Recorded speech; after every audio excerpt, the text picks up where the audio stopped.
వీళ్ళతో ఎందుకు ఉంటారు అనేది ప్రశ్న వస్తే వీళ్ళు ఎక్కడ ఉంటారు అనే దాన్ని కొంత కన్ఫ్యూజన్ ఉంటుంది శ్రీనివాస్ గారు. అంటే ఇప్పుడు జయరాం గారు స్థానిక సంస్థల ఎన్నికలకు కూడా అతి త్వరలో మరి తెలంగాణ ప్రభుత్వం నిర్వహించడానికి సన్నాహాలు చేస్తోంది. హైకోర్టు కూడా సెప్టెంబర్ 30 లోపు నిర్వహించాలని చెప్పిన నేపథ్యంలో ఎన్నికలు వస్తున్నాయి. మరి పార్టీలో అందరూ సమిష్టిగా ఉండి మరి ఖచ్చితంగా ఆ పార్టీల ప్రయోజనాలు కాపాడాలి. ఆ పార్టీ అభ్యర్థుల గెలుపు కోసం మరి లోపల విభేదాలు ఉన్నప్పటికీ కూడా అవి బయటపడకుండా మేనేజ్ చేసుకోవాలి. ఎన్నికలు అనే ఒక హార్డిల్స్ని దాటడానికి మరి 3 పార్టీలకు ఇప్పుడు ఇది లైఫ్ అండ్ డెత్ సమస్య. ఇదంతా వదిలేసి మరి కేసీఆర్ను కవిత ప్రశ్నించడము, తర్వాత బండి సంజయ్ను తర్వాత ఈటల ఇద్దరి మధ్య పంచాయతీ కావచ్చు, తర్వాత ఎట్ ద సేమ్ టైం ఆయన ముఖ్యమంత్రి రేవంత్ రెడ్డి సరే 10 ఏళ్ళు ఉంటానని చెప్పాడు, సరే నీకు మంత్రి పదవి రాలేదు, నీలో కొంత అసంతృప్తి ఉంది, కానీ ముఖ్యమంత్రికి నువ్వు ట్వీట్ చేయడం ఎందుకు, దాంట్లో మరి ఎమ్మెల్యేగా ఆయన మునుగోడు ఎమ్మెల్యే, సో దీంట్లో ఆయన బీజేపీ నుంచి కాంగ్రెస్లోకి వచ్చారు, అంతకుముందు కాంగ్రెస్లో ఉన్నారు, సో పార్టీలు మారారు, మంత్రుల విషయం అధిష్టానం చూసుకుంటుంది, సో రేవంత్ రెడ్డిని సీఎంను మరి ట్వీట్ చేయడము, ఈ 3 అంశాల్లో పార్టీలు మరి కవిత అయితే ఆల్మోస్ట్ తెలంగాణకు సంబంధించి ఎమ్మెల్యేలు మాజీ ఎమ్మెల్యేలు కావచ్చు, మాజీ మంత్రులు కావచ్చు, ఎమ్మెల్సీలు ఎంపీలు ఎవరు కూడా ఆమె చేసే కార్యక్రమాల్లో పాల్గొనడం లేదు. అట్ ద సేమ్ టైం మీరు అన్నట్టు ఇందాక చింతపండు నవీన్ ఇష్యూలో కూడా మరి ఒక మాజీ స్పీకర్, తెలంగాణ మాజీ స్పీకర్ మధుసూదనాచారి ఒకరు ఖండించారు, దానికంటే ఎక్కువ బీజేపీ వాళ్ళే ఎక్కువ స్పందించినట్టున్నారు. సో మొత్తానికి కవిత అన్నెసెసరీగా బీఆర్ఎస్ నుంచి ఆమె సెల్ఫ్ గోల్ అయింది అనుకోవచ్చా? ఈ మాటల వెనుక మనం ఎట్లా చూస్తాం చెప్పండి. కవితకు రాజకీయాలు తెలియని విషయాలు కాదు. ఒకటి ఏంటంటే తాతకు దగ్గులు నేర్పడం అవసరమా అని మన తెలంగాణలో ఒక సామెత ఉంటుంది. కవితకు రాజకీయాలు నేర్పాల్సిన పని లేదు. కవిత సో పుట్టుకతోని రాజకీయ నాయకురాలు కాకపోవచ్చు, కానీ రాజకీయ నాయకుడికి ఒక సమానమైన వ్యక్తిత్వము స్టేచరు కలిగిన వ్యక్తి. సో తన తండ్రి నుంచి వారసత్వ రాజకీయాలు వచ్చినాయి అనే విషయం పక్కన పెట్టేస్తే తను డెఫినెట్గా ఒక రాజకీయ చరిత్ర లోపల తనకంటూ ఒక కీలకమైన పేజీలను రచించుకుంది. అందుకు నేను పర్సనల్గా కవితకు కంగ్రాట్స్ చెప్పదలుచుకున్నాను, చెప్తాను కూడా. ఎప్పుడు కూడా కవితకు నాకున్న ఒక మంచి రిలేషన్ ఉంది. సో అనేక సందర్భాల లోపల కవిత చేసిన కొన్ని పనుల విషయంలో విమర్శించినా కూడా పర్సనల్గా కవిత నాకు మంచి రిలేషన్ ఉంది. కలిస్తే అన్న అని చాలా ప్రేమగా పలకరిస్తుంటారు, అందులో ఏమి డౌట్ లేదు. కవిత విషయంలో నాకు వేరే ఇబ్బంది కూడా ఏం లేదు. జయరాం గారు మీరు చెప్తున్నారు ఆమెకు రాజకీయ అనుభవం ఉంది, మంచి నిర్ణయం తీసుకుంటుంది అని అంటున్నారు. అయితే బీఆర్ఎస్లో నుంచి ఆమె కావాలనే బయటికి వెళ్ళడానికి మరి ఆమె ఈ రకంగా మాట్లాడిందా? తండ్రి దేవుడు, తండ్రి చుట్టూ ఉన్న వాళ్ళు దయ్యాలని మాట్లాడము. అదే కంటిన్యూ.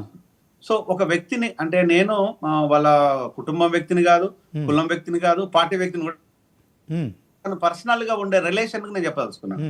ఒక వ్యక్తుల పట్ల తనకు ఉండే పర్సనల్ రిలేషన్ ని బాగా మెయింటైన్ చేస్తాను, అలా డౌట్ ఏం లేదు. అంటే అలాంటి వ్యక్తి ఈరోజు పార్టీ విషయం లోపల మీరు అన్నట్టుగా తండ్రి దైవం లాంటి తండ్రి చుట్టూ దయ్యాలు ఉన్నాయని ఆమె అంటున్నాం. ఆ దయ్యాలు ఎవరో ఆమె చెప్పాలి. దయ్యాలు ఆమె చెప్పకుండా దయ్యాలు అంటే ఎవరు దయ్యాలు అనుకోవాలి? ఇప్పుడు ఇక్కడ అనేక మంది వ్యక్తులు కదా. ఇప్పుడు సంతోష్ ఉన్నాడు, సో సయాన వాళ్ళ చిన్నమ్మ కొడుకు, బయట వ్యక్తి కాదు. మరి ఆయన అన్నదా? సొంత వాళ్ళు అన్నాడు కేటీఆర్ అన్నాడు, ఆయన అన్నదా? హరీష్ రావు అని ఉన్నాడు, ఆయన అన్నదా? లేదు ఇతర నాయకులు ఉన్నారు, వాళ్ళన్నవా? ఎవరో ఒకరు కావాలి. ఎవరిని అనుకోవాలి దయ్యాలని? అప్పుడు ఎవరి కేసీఆర్ గారు ఎవరి ఇన్ఫ్లుయెన్స్ లో ఉండడు, అది అందరూ తెలిసిన విషయమే. ఆయనకు ఆ రోజు మనమే అనుకున్నాం ఆ ముఖ్యమంత్రి సలహాదారులు ఉన్నాయంటే ఎవరి సలహాలు విన్న వ్యక్తికి సలహాదారులు ఎందుకన్నా? ఎవరి సలహాలు విన్నాడు, ఎవరి సలహాదారులు దీనికోసం అంటే ఈరోజు ఆయన ఎవరిద్దరైనా వినే రకమా? ఎవడు 10 మంది చెయ్యాలి అన్న ఇది చేద్దామంటే అది కాకుండా అన్ని చేస్తా అంటాడు ఆయన. అంటే ఈరోజు ఆ విషయం నీకు తెలియని విషయమా? నీకు తెలిసిన విషయమే కదా. జయరామ్ గారు మీరు చెప్పింది పర్ఫెక్ట్. ఎందుకంటే కేసీఆర్ అనే వ్యక్తి టీడీపీ ప్రభుత్వంలో ఆయన డిప్యూటీ స్పీకర్గా ఉన్నప్పుడు ఆ పదవికి రాజీనామా చేసిండు, ఆ పార్టీకి రాజీనామా చేసిండు, ఎమ్మెల్యే పదవి కూడా రాజీనామా చేసి తెలంగాణ వాదాన్ని ఎత్తుకోవడం నిజంగా ఆయన సాహసోపేతమైన నిర్ణయం. ఎందుకంటే తొలి దశలో ఎంతోమంది మరి అమరులు అయినప్పటికీ కూడా మరి అది ఆ కార్యక్రమం నెరవేరలేదు, తెలంగాణ సిద్ధించలేదు. కానీ కేసీఆర్ మరి ఆ బక్కపల్చని వ్యక్తి తీసుకున్న ప్రత్యేక తెలంగాణ రాష్ట్రం కోసం కావచ్చు, టీఆర్ఎస్ పార్టీని స్థాపించడం కావచ్చు, నిజంగా ఆయన ధైర్య సాహసాలు గొప్పయి. తర్వాత ఆయనకు తెలంగాణలో ఎవరు సలహాలు ఇవ్వలేరు, క్యాబినెట్ మినిస్టర్స్ కావచ్చు, ఆయనతో పాటు మరి 24 అవర్స్ ఉండేవారు ఎవరు ఇవ్వలేరు. కానీ కూతురుగా కవితనే లేఖ రాయడము, ఆ లేఖ బహిర్గతం కావడం, కేసీఆర్ దగ్గర నుంచి లేఖ బయటకు వచ్చే ప్రసక్తి లేదు. ఆ లేఖ బయటికి రావడం కావచ్చు, తర్వాత ఆ లేఖ మీద మరి ఆమె ఖచ్చితంగా అది నేనే రాశానని చెప్పి చెప్పడం కావచ్చు, బయటకు వచ్చి మీడియాతో మాట్లాడడం, ఇదంతా ఆమె సొంత పార్టీ పెట్టుకుంటుందని సంకేతాలు ఇస్తున్నట్టేనా? చెప్పండి. నేను సొంత పార్టీ పెట్టుకుంటుందని అనుకోను ఉమ్, శ్రీనివాస్ గారు. ఓకే. సొంత పార్టీ కవిత పెడుతుంది అనుకోను. ఎందుకంటే కవితకుండే చరిష్మా ఒప్పుకుంటాను, కానీ ఉమ్, సొంత పార్టీ పెట్టి మెయింటైన్ చేసి అంత ఆ, ఓపిక, అంత పట్టుదల, సేమ్ అంత పోరాట శైలి ఉన్నదా అనేది తను ప్రశ్నించుకోవాలి. స్కోప్ ఎందుకు అంటే లేదంటారు.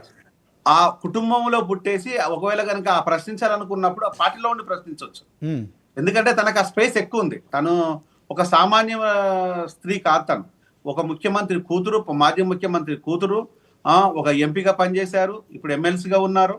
సేమ్ టైం వచ్చేసి అందరితో మమేకమై ఉంటారు.